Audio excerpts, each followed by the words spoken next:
Welcome to Dare a New Belief, a place to discover what is possible for your life after the loss of a loved one, and where you will find inspiration, insight, support, and love, and hopefully a bit of laughter to help you through the day. Now here's your host, Hogan.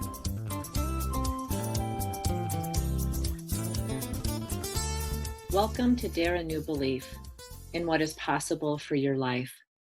On this podcast, we are unapologetically optimistic, and we offer you light and life, love and joy, healing, faith, and hope. This week, as we're approaching the 11th year of the passing of my daughter, Dara, more and more memories are flooding in on the people that are in our life or were in our life at the time of her passing, and how it affected people in such a profound way. And as they offered their love to us and their support, so many people just couldn't understand that pain. And there were times that I knew I was a little offended by somebody not calling or somebody not showing up in the way that I thought maybe they should show up. And the irony is, I didn't even know how they should show up myself. So how could I expect it from anybody else? It's just the thing that happens when we are shocked by that event that happens in our life that literally just pulls not the rug out from underneath us, but the whole entire world.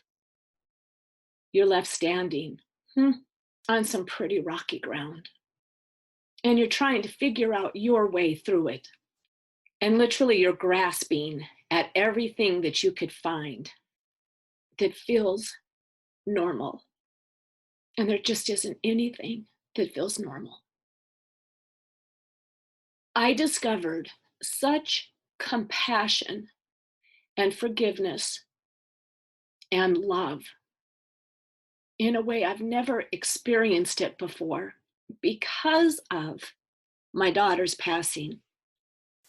One of the ways that it showed up is I had a classmate when I had gone back to school for acupuncture a year after Dara's death, so I could keep my head straight. I needed to fill my mind with something that I would be held responsible for. So school just seemed logical to me.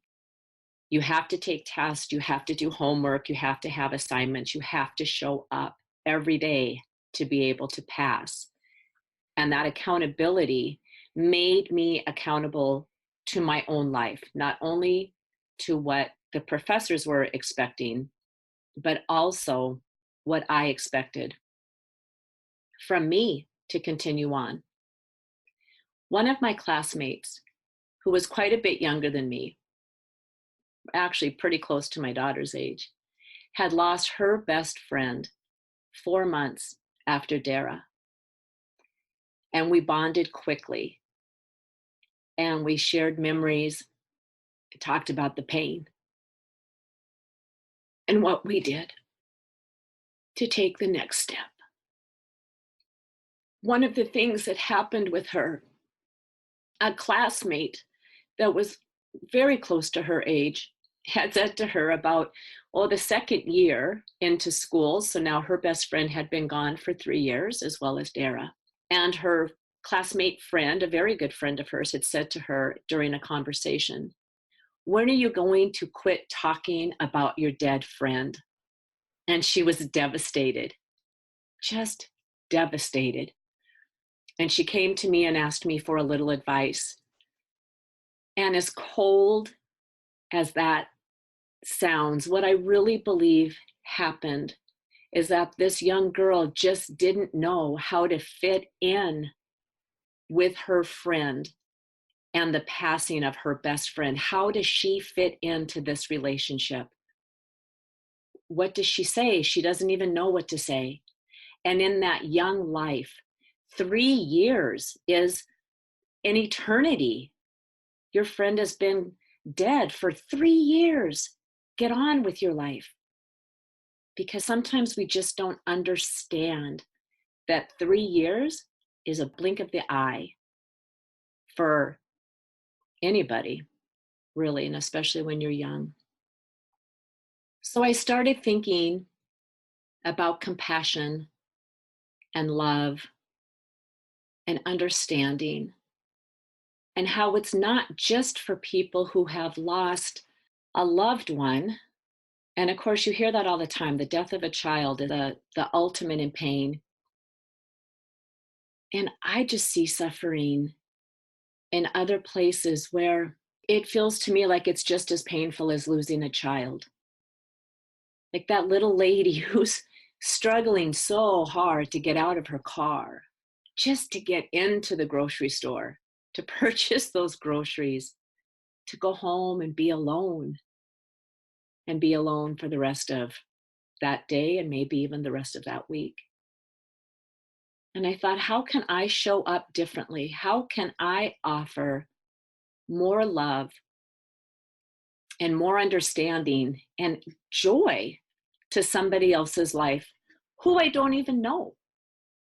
And it occurred to me that every single day I'm in the public, almost every single day doing something, and that will be my challenge. That will be my goal, to look for that person or people who just need a friendly smile.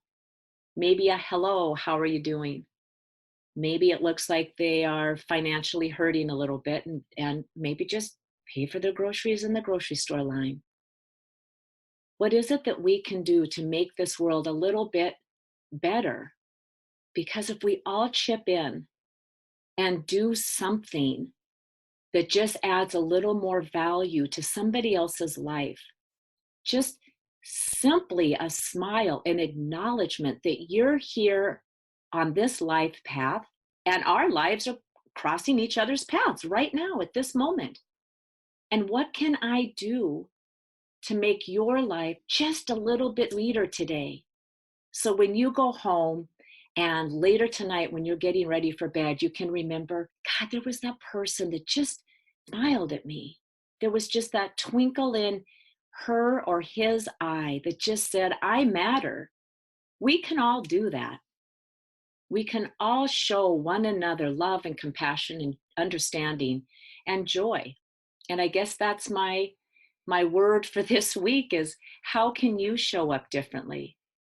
What can you do that offers a little bit more love in this world? Because we need it more now than ever. And I know for me, I don't know exactly what it's going to look like, but every day that is going to be my job.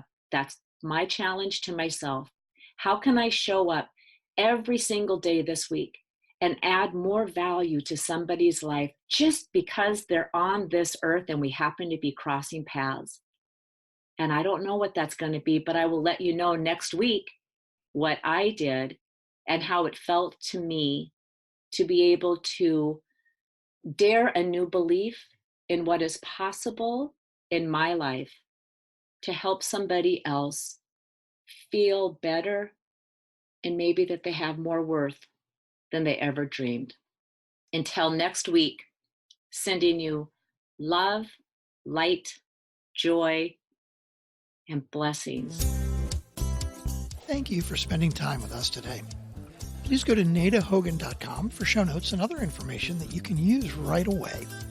If you like what you've heard here, please subscribe to the podcast. And don't forget to rate and review right there on iTunes, Stitcher, or however you get your podcasts. And don't forget to tell your friends about it. We'll see you next week.